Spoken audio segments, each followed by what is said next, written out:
have 2 years and they have not changed. They are still 2 years. So there is no change there. Then another one. So also that one did not change. I don't know, maybe now we did shift to the arts. So the man has exhausted all the points, hasn't he? Can we please? Okay. We have had that exhaustive presentation. We're going to make comments. We're going to. Then, this time is involved. Both for development of what remain the same. When you look at some methods of teaching, the teacher's role has remained. Though it is a learner-centered, but in line with the same, but the content where we refer when we are teaching the learners also has remained the same. Then also the implementers, they have remained the same. Thank you very much.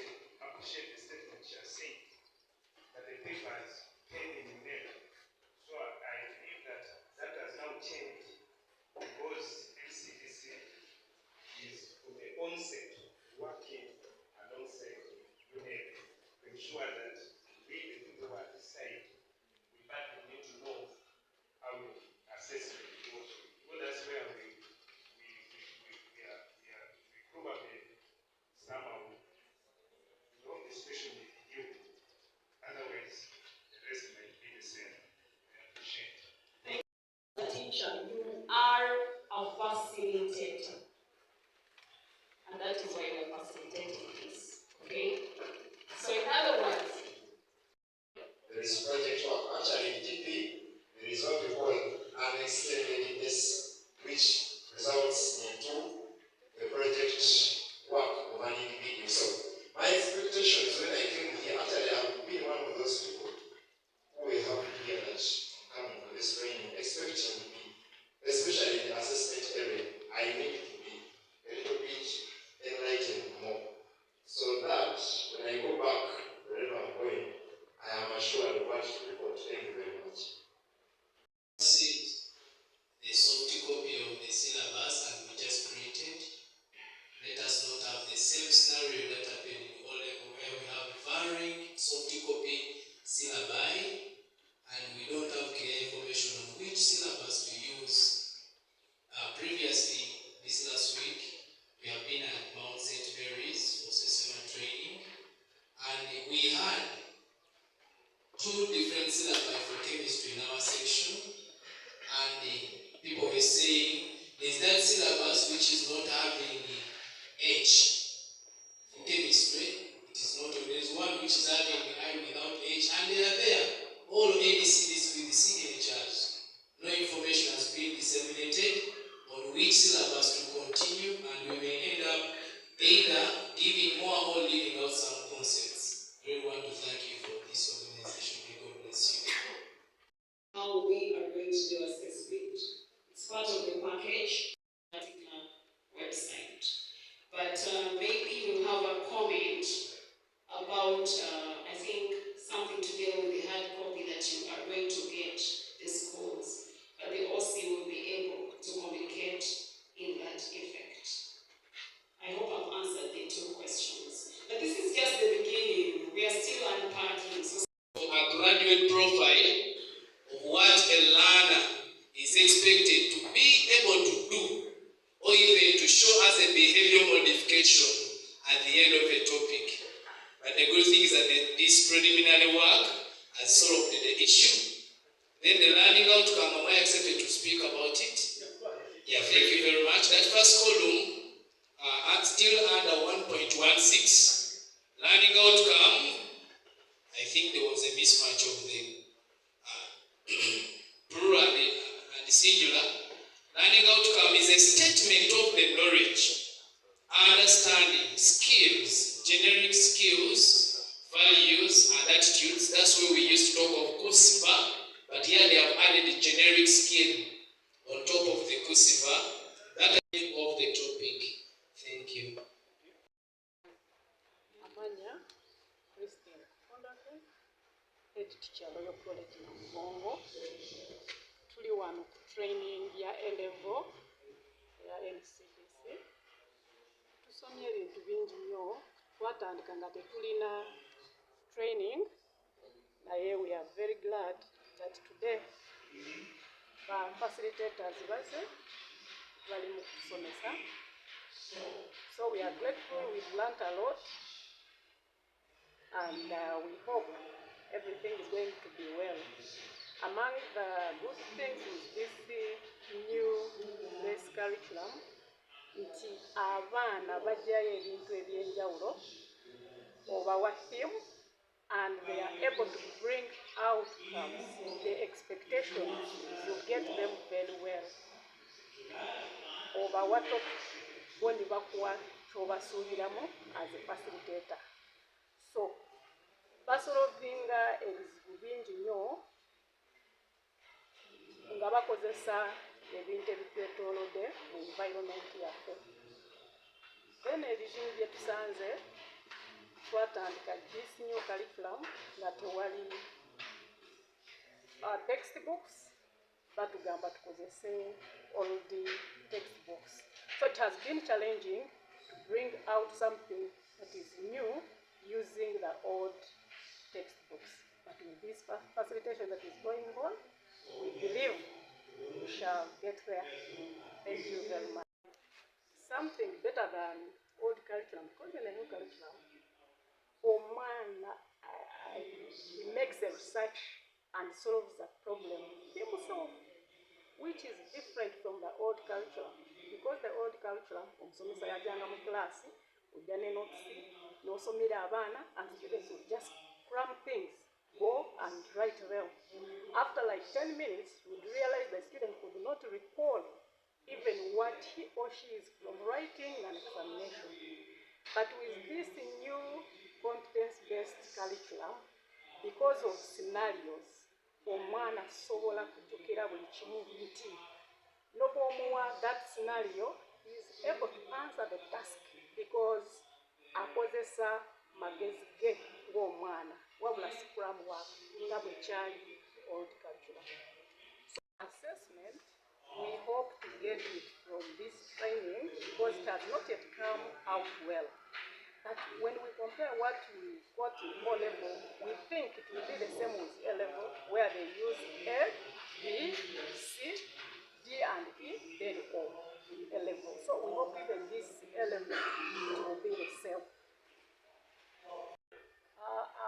Challenges that tubadde nazo mu A-level, especially eno taamu esooka, nti tubadde ne papers za njawulo mu subjects. Kati nga Divinity or CRE tubadde ne papers 3 nga tulina paper emu, 2 and 3. Naye kati zonna bazikombayininze neba paper emu. Kati oyesanga nti mu exams kibadde kizibu nnyo okwasesinga abaana. Jukira tubadde n'abasomesa 3 basomesa different papers, naye kati abasomesa bonna 3 gye bali ate paper bagikombayininze nefuuka paper emu. Naye kati eno training batunyonyodde tetugenda akikola. Lisangibwa Seeta mu Lumuli. Ekirala ndi musomesa wa ICT ndoza kyekyo. Comment yange about the advanced level curriculum in Uganda, ekyafacinga challenges nyingi nnyo. Ezo challenges zezituleese wano kubanga tumiitinga n'okukavinga workshops ezinasobola okututwala mu maaso. Mu kino ekintu impact yaayo eri effective nti the teaching and learning including bintu bingi nnyo. One overloaded content gye twali tulina edda ekendeddemuuko erimu bintu bitono